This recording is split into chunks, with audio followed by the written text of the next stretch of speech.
ಒಂದು ಡಿಸೈನ್ ತುಂಬ ಟೈಮಿಂದ ಮಾಡಬೇಕು ಅಂದ್ಕೊಂಡಿದ್ದೆ, ಇದು ಟ್ರೈ ಮಾಡೋಕ್ಕಾಗಿರಲಿಲ್ಲ. ಈ ಸಲ ಟ್ರೈ ಮಾಡಿದೆ. ಫುಲ್ ನನ್ನದೇ ಇಮ್ಯಾಜಿನೇಷನಲ್ಲಿ ಹೀಗೆ ಬರ್ಬೋದು ಅಂತ ಅಂದ್ಕೊಂಡು ರೆಸಿನ್ ಪೋರ್ ಮಾಡಿದೆ. ತುಂಬ ಹೊತ್ತು ವೆಯ್ಟ್ ಮಾಡಿದರೂ ರೆಸಿನ್ ಸ್ಪ್ರೆಡ್ಡೇ ಆಗಿರಲಿಲ್ಲ. ಹಿಂಗೆ ಬಿಟ್ಟರೆ ಅದಲ್ಲೇ ಗಟ್ಟಿಯಾಗಿ ಹೋಗುತ್ತೆ ಅಂತ ನಾನೇ ಕೈಯಲ್ಲಿ ಸ್ಪ್ರೆಡ್ ಮಾಡಿದೆ.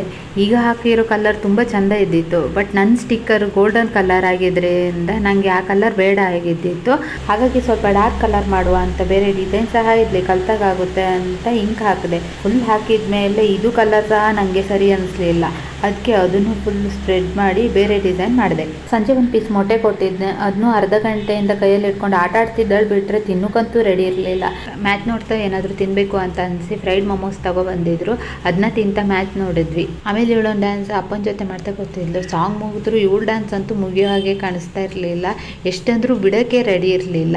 ಕೊನೆಗೆ ಮ್ಯಾಚ್ ನೋಡೋಣ ಅಂತ ಕರ್ಕೊಂಡು ಕೂರಿಸ್ಕೊಂಡ್ವಿ. ಮ್ಯಾಚ್ ವಿನ್ ಆದ ಕೂಡಲೇ ಫುಲ್ ಇಲ್ಲೆಲ್ಲ ಕಡೆ ಪಟಾಕಿ ಹೊಡೆಯೋಕೆ ಸ್ಟಾರ್ಟ್ ಮಾಡಿದರು. ಇವಳಿಗಂತೂ ಫುಲ್ ಖುಷಿಯಾಗೋಯಿತು. ಸ್ಟೋರ್ ರೂಮಿಂದ ಈರುಳ್ಳಿ ತಗೊಬಂದು ಬಿಸಾಕೋಕ್ಕೆ ಸ್ಟಾರ್ಟ್ ಮಾಡಿದ್ಲು, ಪಟಾಕಿ ಥರ ಹೊಡೆಯುತ್ತೆ ಅಂತ.